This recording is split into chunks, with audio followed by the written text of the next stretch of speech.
Que regardait-il dans les ténèbres de Poix ? Ces photos furent prises en octobre 1957. Il semble qu'en l'espace de quelques semaines, on prenait un vif intérêt pour le ciel nocturne.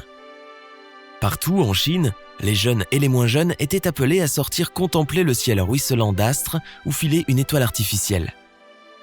En 1957, l'Union soviétique lança avec succès le premier satellite artificiel de l'histoire de l'humanité. Un événement qui fit sensation dans le monde entier et suscita en Chine une ferveur pour l'astronomie.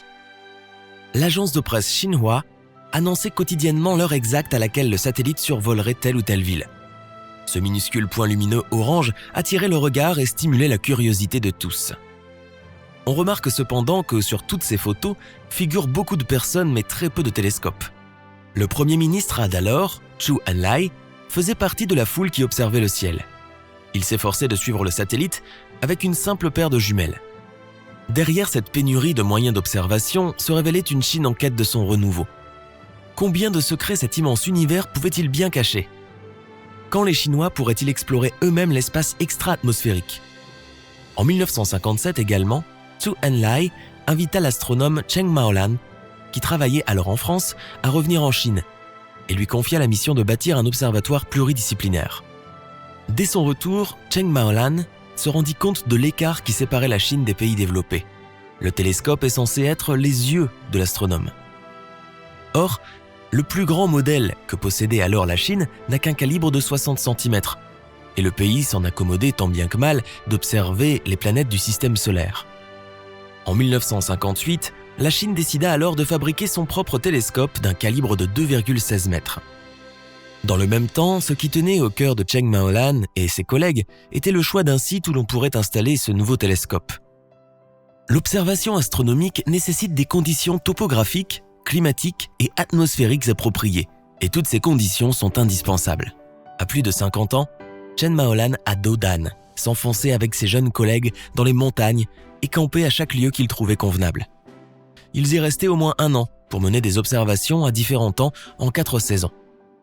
Ils passaient 1 an au premier endroit et le quittaient en le trouvant inconvenable. Et ainsi de suite. Un deuxième, un troisième, un quatrième. La recherche dura au total 8 années. Le temps filait au sein comme en dehors des montagnes. Dans le ciel, les étoiles continuaient de tourner. Les scientifiques parcoururent par monts et par vaux de vastes régions, et ils choisirent finalement Lianjixia du district de Qinglong, dans la province du Hebei, pour établir l'observatoire. Quant au télescope de gros calibre qu'on attendait beaucoup, des efforts plus persévérants devaient être déployés pour sa fabrication. En 1978, Cheng Maolan décéda.